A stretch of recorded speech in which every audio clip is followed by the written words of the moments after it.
शुरू करें। कंबाइन करके पूछ लो दोनों का नाम से। सादा चरण स्पर्श। प्रणाम, आप सभी लोगों का स्वागत है न्याय धर्म सभा के इस रविवारी फेसबुक लाइव कार्यक्रम में। इस कार्यक्रम के माध्यम से हम सभी को राष्ट्रीय और अंतर्राष्ट्रीय महत्व के विभिन्न विषयों पर स्वयं आदरणीय गुरुदेव से मार्गदर्शन प्राप्त होता है। तो आज जो प्रश्न हमारे पास आए हैं उनमें शैलेंद्र जी ने पूछा है कि अभी राजनीतिक दलों को कॉरपोरेट जगत से चुनावी बॉन्ड, चंदे आदि से मिलने वाली धनराशि की चर्चा है। जो जानकारियां सार्वजनिक हो रही हैं उससे स्पष्ट है कि राजनीतिक दल इनसे बड़ी धनराशि प्राप्त करते हैं। न्याय धर्म सभा भी लोकसभा निर्वाचन 2024 में प्रतिभाग कर रही है। गुरुजी, आपसे विनम्र निवेदन है, हमें ये बताने की कृपा करें कि ऐसे कौन कौन से सुधारात्मक उपाय एनडीए द्वारा प्रस्तावित हैं जिससे चुनाव प्रणाली को धन की अनुचित पहुंच से मुक्त रखा जा सकता है तथा निष्पक्ष न्यायशील शासन सत्ता का गठन किया जा सकता है। इसी मंतव्य का एक प्रश्न जबलपुर से विनय जी ने भी पूछा है। वो लिखते हैं कि पैसे से पावर और पावर से पैसे को प्राप्त करने की जो व्यवस्था अभी बन गई है उसके विकल्प के रूप में न्याय धर्म सभा क्या समाधान प्रस्तावित कर रही है? आदरणीय गुरुजी, कृपया मार्गदर्शन करें। बिल्कुल समसामयिक प्रश्न है दोनों जी। और राजनैतिक चुनाव से संबंधित हैं। शुद्ध चुनाव पद्धति और शुद्ध चुनाव प्रक्रिया राजनीति में यदि सम्मिलित हो, लागू हो तो ये बहुत अच्छी बात होगी। न्याय धर्म सभा के इस पर प्रस्ताव हैं जो चुनाव आयोग को हम लोग कई बार भेज चुके हैं और उसमें जो मुख्य बातें हैं जो आम जनता भी समझ सकती है, उनमें यदि कुछ महत्वपूर्ण बातों को भी इम्प्लीमेंट किया जा सके तो भी बहुत कुछ हो सकता है। और चुनाव शुद्धि आज की राजनैतिक जो भर्राशाही है उससे बचाव के लिए बड़ी कारगर हो सकती है। तो एक शुद्ध न्यायोचित चुनावी व्यवस्था के लिए एनडीएस ने जो प्रस्ताव दिया था उसके कुछ महत्वपूर्ण बिंदु इस विषय में हम आपको बता रहे हैं।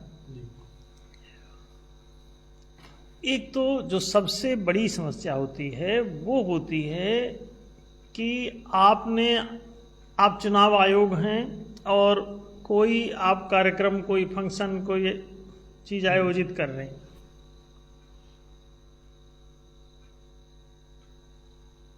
तो आप उसके खर्चे के लिए स्वयं जिम्मेदार हैं या जो गेस्ट बुलाएंगे, बाराती बुलाएंगे, मेहमान बुलाएंगे,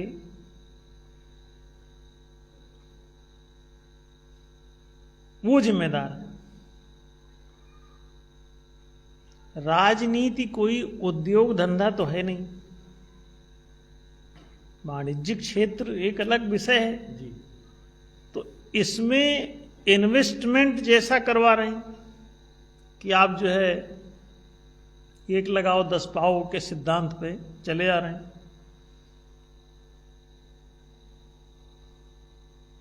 तो ये जो वाणिज्यिक गतिविधि जैसा संचालन हो रहा है कि आप किसी दुकान में गए, आपने नाश्ता किया, पैसा पे किया, बिल पेमेंट किया, चले आए। चुनाव आयोग का गठन ही इसीलिए किया गया था कि वो चुनावों का आयोजन करे,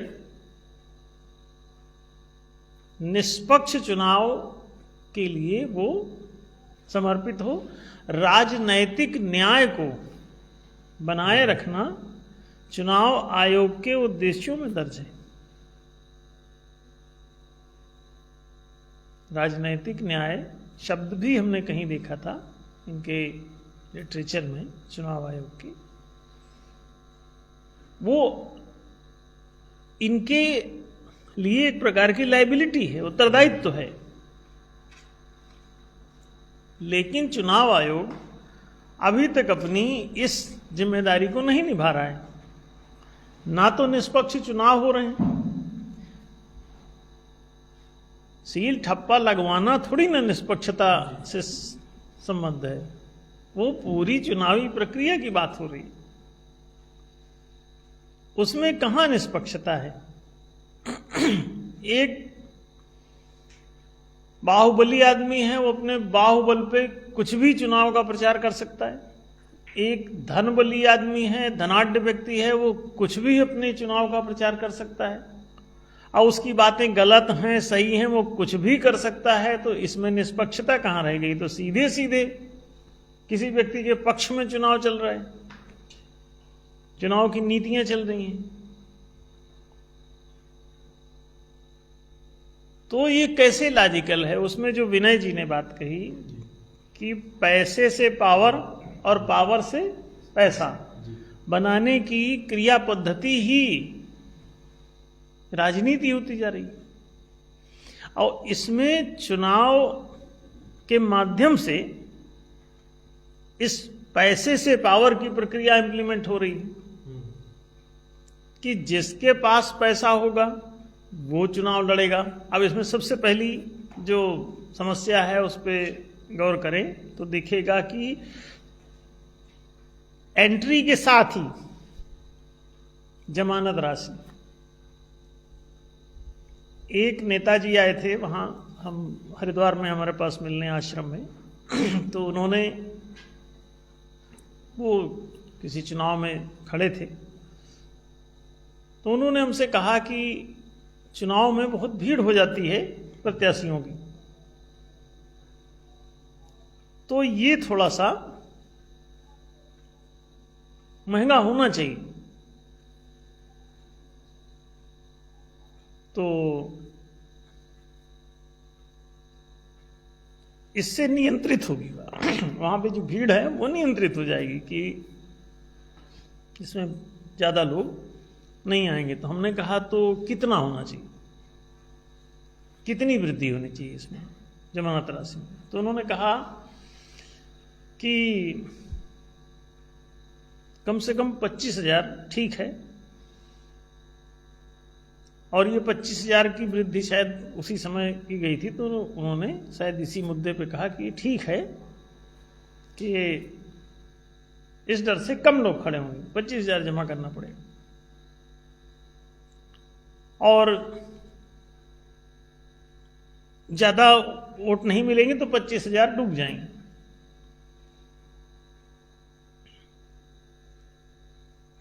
तो ये पहले से ही पता है इनको कि बहुत सारे लोगों को पैसा डुबा के और चुनाव आयोग अपने पास एक बड़ा सा फंड इकट्ठा कर लेगा।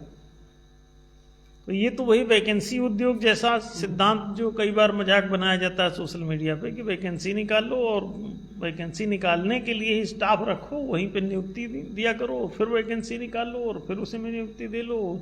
जो उसमें पोस्टल ऑर्डर और ये ड्राफ्ट मंगाते हो उसी को सब इकट्ठा करके जमा कर लो, लाखों लोग अप्लाई करेंगे वैकेंसी के लिए, और सबसे अपना 2-2, 2,500 रुपये वसूलते रहो। और इस धंधे को बड़े साफ गोई से चलाते रहो, चला रहे हैं लोग, बेईमानों का पूरा झुंड है।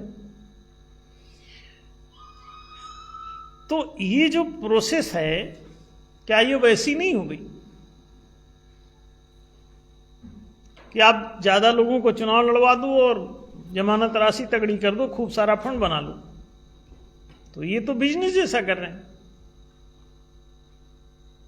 तो ये राष्ट्रीय चुनाव जो कि जीवन मरण का प्रश्न है नागरिकों के लिए, किसी राष्ट्र की बर्बादी, तबाही, आबादी सब उस पर निर्भर है, और इतने महत्वपूर्ण विषय पर इतना ज्यादा मखौल।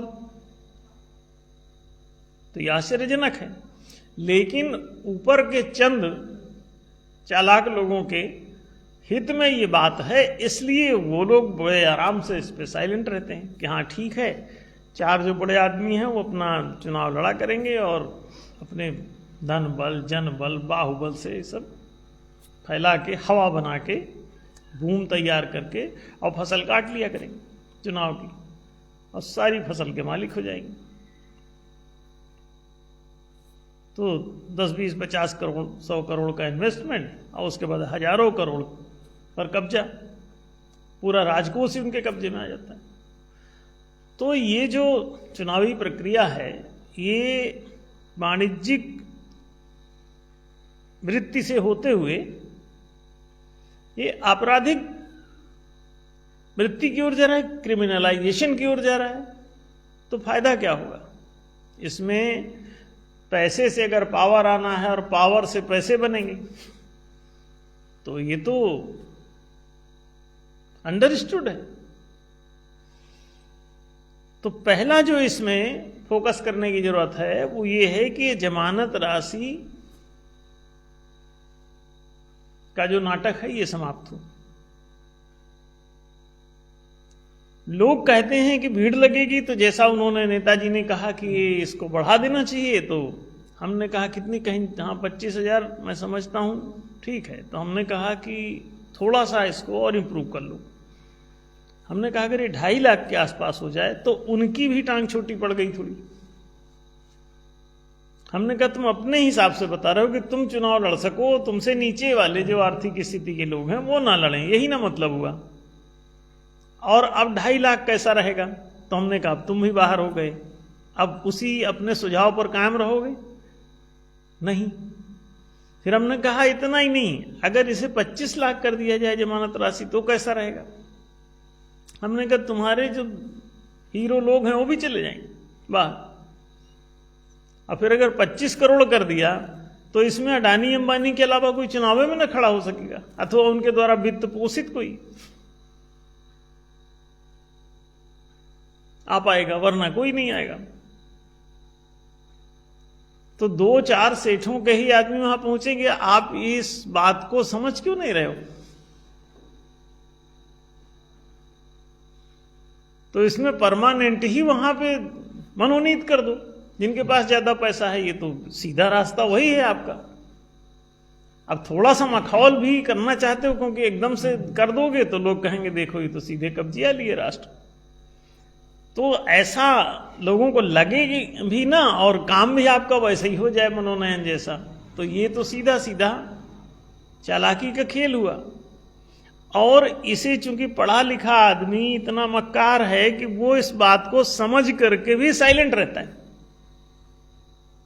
क्यों? इसमें जो शिकार होना है वो अनपढ़, गंवार, अशिक्षित, कम प्रतिभाशाली आदमी, कम बुद्धि का आदमी, ये सब इसमें फंस जाने हैं। खास तौर से अशिक्षित वर्ग या अल्प शिक्षित वर्ग, उनकी बुद्धि इतनी तेज नहीं रहती, तो तुम्हारे इतने भारी तिकड़म को वो समझ ही नहीं सकते कभी।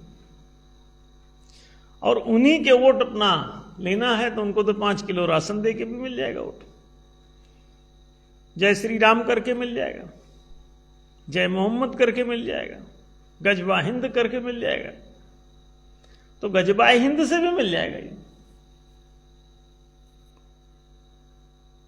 जय यीशु और हमारे लिए क्रूस पर चढ़ा, ये भी चिल्लाते रहोगे तो भी मिल जाएगा। बुद्धम शरणम गच्छामि का प्रचार करो तो भी मिल जाएगा।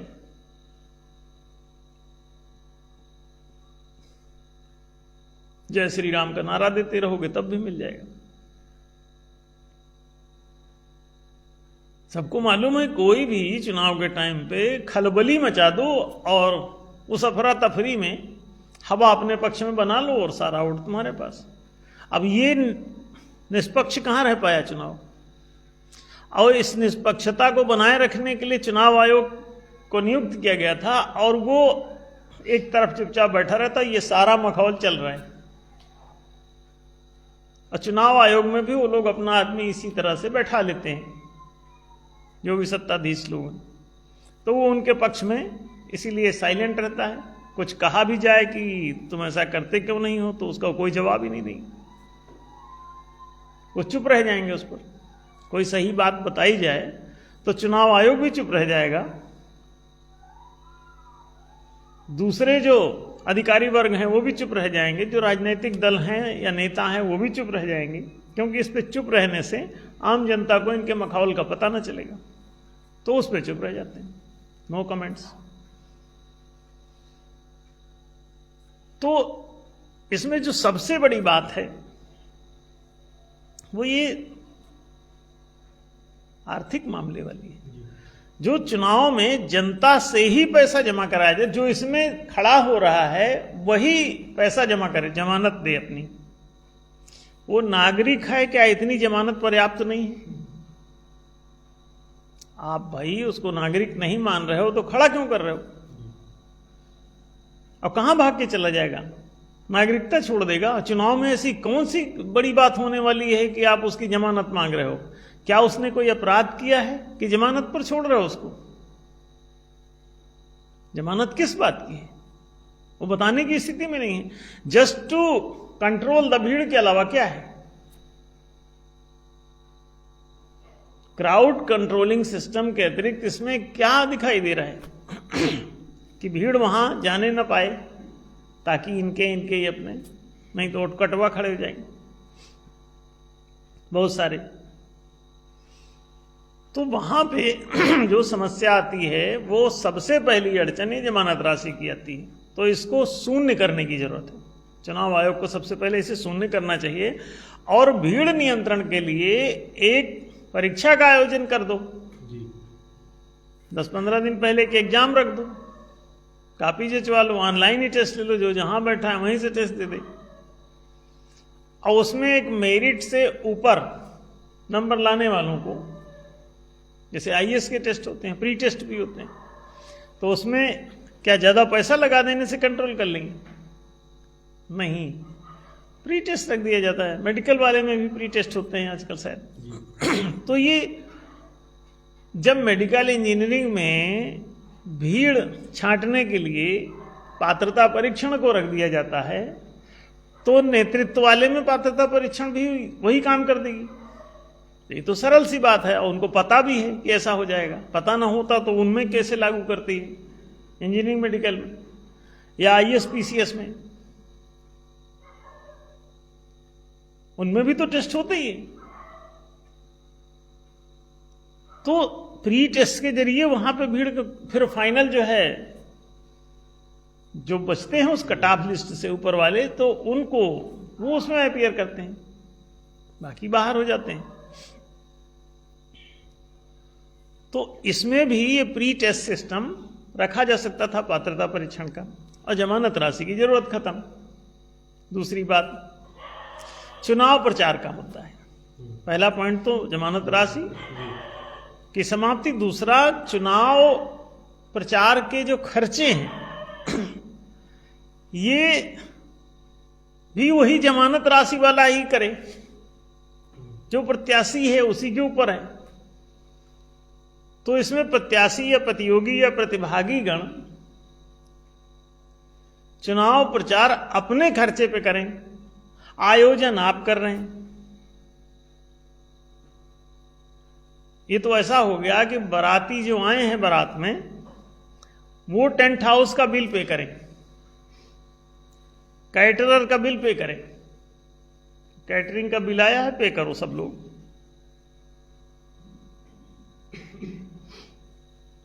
अब जो कोल्ड ड्रिंक पिए हो उसका बिल पे करो। तो आयोजन तुमने किया और बिल ये पे करें। गलती हो गई कि ये जबरदस्ती उसमें गेस्ट के रूप में आए तुम्हारे पास। तो ये चुनाव खर्च भी, इसकी जरूरत ही नहीं है। कोई चुनाव खर्च अगर करता है तो वो पैसे वाला है, तो फिर निष्पक्ष चुनाव कैसे होगा? वो तो चुनाव पूरे में प्रचार कर लेगा फालतू कुछ भी, झूठी सूठी बातों का, और सही बातें कभी आ नहीं पाएंगी। सही बातें वो बोलता है जिसके पास कोई चोरी चपाटी का धन काला इकट्ठा नहीं किया है। तो ईमानदार होगा, तो वो काले धन के बिना इतना पैसा फूकेगा कहाँ से? तो कोई भी जो लुटेरा नहीं है, चोर नहीं है, लुच्चा नहीं है, काले धन को बटोरने वाला नहीं है, काला कारनामा करने वाला नहीं है, तो वो चुनाव ही नहीं लड़ पाएगा। लूट के माल से ही आप ये फर्जी खर्चा करेंगे सैकड़ों और हजारों करोड़ की। और अभी ये इलेक्टोरल बॉन्ड में ये बात साफ भी हो गई, अब पकड़े गए सब, खुलासा हो गया। एक एक पार्टी जो है 6-6 हजार करोड़ रुपए इकट्ठा किए बैठी इलेक्टोरल बॉन्ड से। अब बॉन्ड किन लोगों ने दिया है? जिन लोगों ने उनके बेनिफिट्स ले रखे हैं, वो तो साफ दिखाई दे रहा है।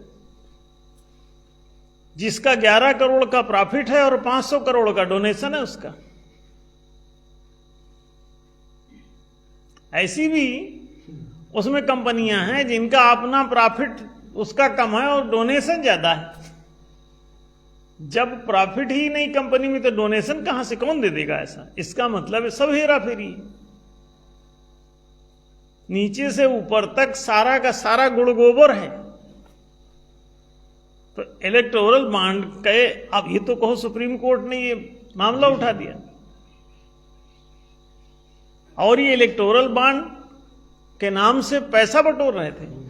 इलेक्टोरल बॉन्ड की पॉलिसी पूरी तरह से फर्जी थी। वो एक तरीके से घूसखोरी को सीधे सीधे वाइट कर दिया था, अधिकृत कर दिया। अब सुप्रीम कोर्ट ने फैसला दिया है कि ये तो गड़बड़ है। अब ये कोई ना कोई विधेयक बना के लेके आ जाएंगे कि सुप्रीम कोर्ट ही गलत है, उसको ही बंद कर दो, सुप्रीम कोर्ट को अधिकार नहीं है बोलने का, इस टाइप का कोई ना कोई लेके आ जाएंगे, अभी वो भी खत्म कर देंगे। अरे भाई, बाबा अम्बेडकर के अनुयायी हैं, सामान्य थोड़ी हैं, उनके संविधान पर अमल करने वाले लोग हैं, चल रहे हैं श्रद्धापूर्वक। वो संविधान ऐसा बनाए हैं जिसमें इतने बड़े बड़े होल हैं, संविधान में कोई न्यायोचित प्रोविजन ही नहीं है किसी चीज का।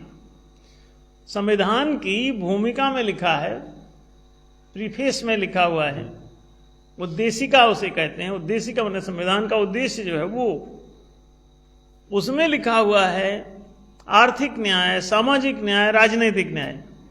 अब वहां पर देखिए, ये प्रीफेस में ही लिखा हुआ, अंदर कुछ नहीं। अंदर के प्रावधानों में ना कहीं आर्थिक न्याय है, ना कहीं उसमें सामाजिक न्याय है, और ना कहीं राजनैतिक न्याय। राजनैतिक न्याय में पूरी जनता का ही शासनाधिकार होता है, तभी तो राजनीतिक एक जो है वो सारा शासन उसकी मुट्ठी में, और बाकी सब की छुट्टी में। तो राजनीतिक न्याय कहां हुआ? 1% लोग जो है अपने पास 12 मताधिकार रखे हुए हैं, और जनता के पास केवल 1 मताधिकार है, दूसरी 99% लोगों के पास। तो ये राजनीतिक न्याय कैसे हुआ? आज भी 12 मताधिकारी लोग हैं इस देश में, लेकिन उनकी संख्या 1% से भी कम है। सब जो तथाकथित राजकीय परिवार हैं, वो अपने पास पूरा जो भी जीत के राज्य वर्ग में घुसा हुआ है, उसके सबके पास 12 मताधिकार है। आपको अचरज होगा, उनके पास हैं, जनता के पास नहीं है, और कहते हैं जनता का शासन है। जनता का शासन कैसे हुआ? जब लोकतंत्र के 12 मताधिकार प्रजा के हाथ में ही नहीं, तो प्रजा का शासन कैसा हुआ? तो राजा के हाथ में ही 12 मताधिकार हैं, और राजा बनने के लिए वो 4 राजा खड़े हैं, उनमें से जिसको मर्जी चुन लो, राजतंत्र ज्यों का त्यों कायम रहेगा। है ना अद्भुत? और राजा बनने के बाद सारे के सारे शासनाधिकार वो सब उसके हाथ में आ गए, और प्रजा को बाहर कर दिया जाता है, और कहते हैं ये राजनीतिक न्याय। इसमें जब जनता के हाथ में कुछ है ही नहीं, 12 में से केवल 1 मताधिकार जनता के पास, और राजा के पास 12 मताधिकार।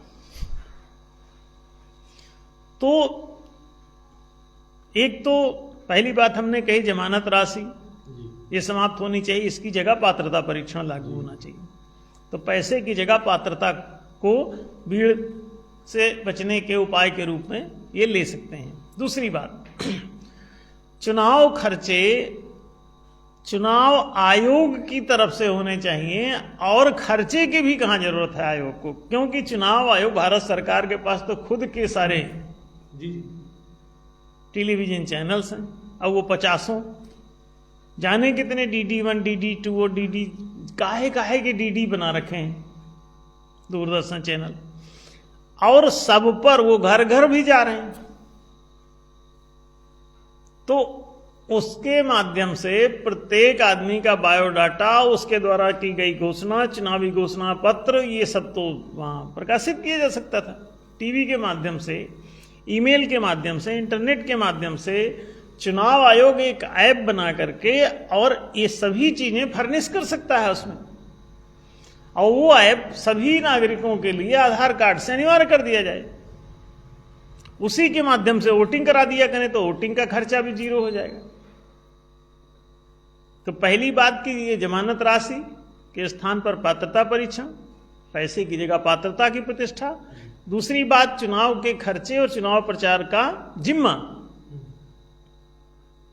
उत्तरदायित्व चुनाव आयोग पर, कि चुनाव आयोग स्वतः ही सबका चुनाव प्रचार करे। प्रत्याशी को कहें घर में बैठो, तुम कहां जा रहे हो, तुम्हारी बात जो कहनी है चुनाव आयोग को बताओ, चुनाव आयोग उसका प्रचार करेगा। आप अपना चुनावी घोषणा पत्र उसको भेजिए चुनाव आयोग को, और चुनाव आयोग सबसे घोषणा पत्र लेकर के उनके घोषणा पत्र का सब जनता तक पहुंचाना ये चुनाव आयोग की जिम्मेदारी है। आम आदमी जब जाएगा तो ये धमकी भी दे सकता है, ये बदमाशी कर सकता है, उसे उसके साथ ही ब्लफिंग कर सकता है, कनपटी पे बंदूक लगा सकता है। तो इसको क्यों भेज रहे हो?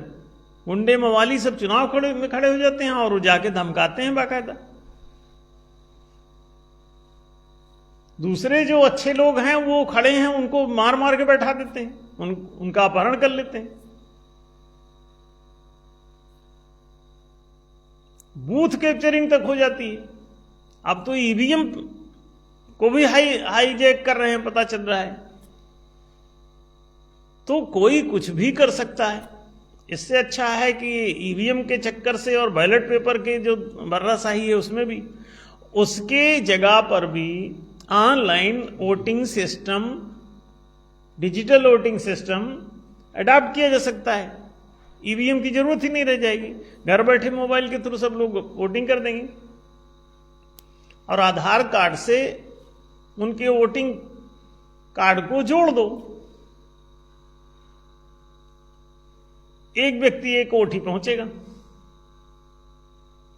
जो फर्जी वोटिंग है वो शून्य हो जाएगी, बूथ कैप्चरिंग शून्य हो जाएगी, क्योंकि बूथ में कोई जाएगा ही नहीं, बूथ बनाना भी नहीं पड़ेगा, सरकारी कर्मचारियों का दुरुपयोग रुक जाएगा। इतने बीएलओ जो बनाते फिर रहे हैं वो सब खत्म,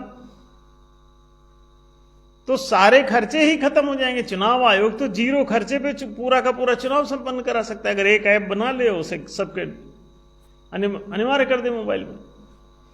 और किसी भी एक भी मोबाइल से आप उसके ऐप के माध्यम से अपना आधार कार्ड डालो और वोट करो।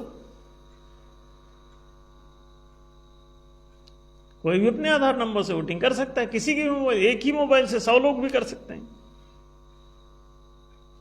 इसमें कहां तकलीफ है? ये सुविधा दी जा सकती थी। तो ये 4-5 बातें देखिए कितनी महत्वपूर्ण है। ये जमानत राशि का बवाल समाप्त करो, उसकी जगह पात्रता परीक्षण से काम चलेगा। चुनाव प्रचार का खर्चा प्रतिभागियों के द्वारा नहीं, चुनाव प्रचार का खर्चा भी, जिम्मा भी, ये सब चुनाव आयोग के पास होना चाहिए। उनका घोषणा पत्र मात्र लेने की जरूरत है, जो कहना है उसको बता दो, वो कह देंगे। तीसरी बात, वोटिंग में जो भर्राशाही है, बूथ कैप्चरिंग हो रही है, फर्जी वोटिंग हो रही है, वो हमने कहा डिजिटलाइजेशन कर दो इसका। ईवीएम में भी शंका है और बैलेट पेपर में भी शंका है, उसमें भी फर्जी वोटिंग होती है। तो ये सब खत्म करो। ऑनलाइन वोटिंग से एक ही वोट होगा, हर आधार कार्ड से एक वोट आना चाहिए, और उसको दिखेगा भी कि किसको जा रहा है। बढ़ता हुआ खंबा ऊंचा नीचा होता दिखेगा उसको, वोटिंग नंबर्स दिखते रहेंगे, किसको कितना वोट हो रहा है। एक दिया तो जिसको दिया उसका बढ़ गया, समझ में आ गया किसको गया। रीचेक करना है, वापस ले लो तो उसका एक कम हो जाएगा, समझ गए कि हाँ इसी का बढ़ घट रहा है। तो जो मर्जी आदमी वोटिंग कर सकता है। ऑनलाइन पात्रता परीक्षण हो सकता है, ऑनलाइन वोटिंग हो सकती है, तो ये तो घर बैठे ही हो जाता। अब ये मोटे मोटे दो चार जो हमने उनको सुझाव दिए और कहा कि ये न्याय संगत हैं सारे, ये तो बहुत आसानी से हो सकता था। एक पैसे का खर्च अगर कोई नागरिक चुनाव में खड़ा होकर करता है तो वो उसको गैर कानूनी मानना चाहिए, वो अनैतिक है, इमोरल है। क्यों? वो निष्पक्ष नहीं रहने देगा चुनाव को। तो बाहुबल से चुनाव प्रचार, धनबल से चुनाव प्रचार, ये निष्पक्ष चुनाव कहां संपन्न करा रहा है? ये तो सीधे सीधे पक्षपात है इसमें, बाहुबलियों के पक्ष में है चुनाव आयोग। हाँ करो, डकैती से कर लो चुनाव। काले पैसे वाले खूब चुनाव प्रचार कर रहे हैं, कहां से लाओगे? आम जनता कहां से इतना पैसा लेके वो चुनाव? अब बहुत अच्छा आदमी है, गांधी जैसा आदमी होगा तो चुनाव प्रचार कैसे करेगा? गांधी जी कैसे चुनाव प्रचार करते अपना बताओ जरा हम। और उनके पास तो एक लंगोटी के अलावा कुछ था नहीं। लाल बहादुर शास्त्री कैसे चुनाव जीतेंगे? कैसे वहां खड़े होंगे? कोई भी सज्जन आदमी चुनाव में खड़ा होकर प्रचार ही अपनी घर घर पहुंचा के ही दिखा दे, संभव नहीं है। लोकसभा में इतना बड़ा क्षेत्र है कि इतना तेल ही कितना फूक जाएगा, पहुंचोगे कैसे सब जगह? कितना पंपलेट छापोगे? घर घर जाना, घर घर पंपलेट पहुंचाना, इतना जनसंपर्क संभव कैसे है? ये वो भी 10-15 दिन का टाइम दिया जा रहा है, तो गलत बात है। चुनाव आयोग को सीधे सीधे आप अपना पंपलेट भेजिए और वो सब तक पहुंचाएगा, चाहे छाप के पहुंचाए और चाहे बाई पोस्ट पहुंचाए, चाहे ईमेल से पहुंचा दे, सीधे सीधे घर बैठे। सबका एक ईमेल सरकारी तल पे रजिस्टर्ड रहना चाहिए। Aadhaar card .in, Aadhaar card .in, Aadhaar number .in, अपने आप ही वो ईमेल जनरेट करे। जब आधार नंबर उनके पास है तो .in करके चलाओ ना, उसी से सबको भेजो, सबको ईमेल मिल जाया करेगा। सब अपने उस पर देख लो, पढ़ लो, किसी की भी मोबाइल पे पढ़ लो अपना खोल के, और वोटिंग भी उसी ऐप के माध्यम से ही हो जाएगा। तो ये कई जो महत्वपूर्ण 5-6 बातें जो हो गई, आप इनको देखिए। ये इम्प्लीमेंट करते ही ये बांड सिस्टम खत्म। कोई इलेक्टोरल बांड की क्या जरूरत है? चुनावी बांड माने होता है चुनावी घूस कांड। ये तो चुनावी घूस कांड है, चुनाव के लिए घूसखोरी का खुला धंधा कि तुम मुझे खून दो, मैं तुम्हें आजादी दूंगा। लेन देन बढ़िया है।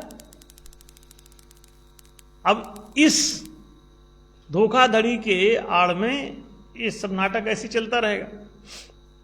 जिनके पास भी हजारों करोड़, जिन पार्टियों के पास फर्जी इस तरह के बांड के पैसे आए हैं, उन सभी पार्टियों का सबसे पहले तो नामांकन नहीं, रजिस्ट्रेशन रद्द होना चाहिए। जरूरत क्या है? चुनाव आयोग पहले उनको सबको समाप्त करे, पार्टियां समाप्त करे, और फिर उसके बाद कहे कि जिसको अब खड़े होना है हो जाओ। ये व्यक्तिगत रूप से खड़े होंगे तो व्यक्तिगत रूप से दावा ना कर पाएंगे। तो कोई एक को बांड दे कि दूसरे को दे कि तीसरे को दे, किसको किसको बांड देगा वो? तो बांड ही बंद हो जाएगा। तो ये बात स्पष्ट हुई होगी, ऐसी आशा है। आपका बहुत बहुत धन्यवाद गुरु जी। आपने चुनाव जैसे महत्वपूर्ण कार्यक्रम के शुद्धिकरण के लिए हम सबको बहुत से महत्वपूर्ण बिंदु बताए। चुनाव का कमर्शलाइज और क्रिमिनलाइज हो जाना इस बात का प्रमाण है कि वो अब निष्पक्ष नहीं रह गया है, और एनडीएस द्वारा प्रस्तावित जो चुनाव प्रणाली है सिर्फ वही एक निष्पक्ष और न्याय संगत चुनाव व्यवस्था को स्थापित कर सकती है जी। तो आप सबसे अपील यही है कि इस वीडियो को अधिक से अधिक लोगों तक पहुंचाएं और इसको अधिक से अधिक मात्रा में शेयर करें। न्याय धर्म सभा का न्याय कार्य तेजी से आगे बढ़ रहा है। आप सभी न्याय प्रेमी जन इसमें सम्मिलित हो सकते हैं। आपसे फिर मुलाकात होगी अगले रविवार। तब तक के लिए शुभ रात्रि।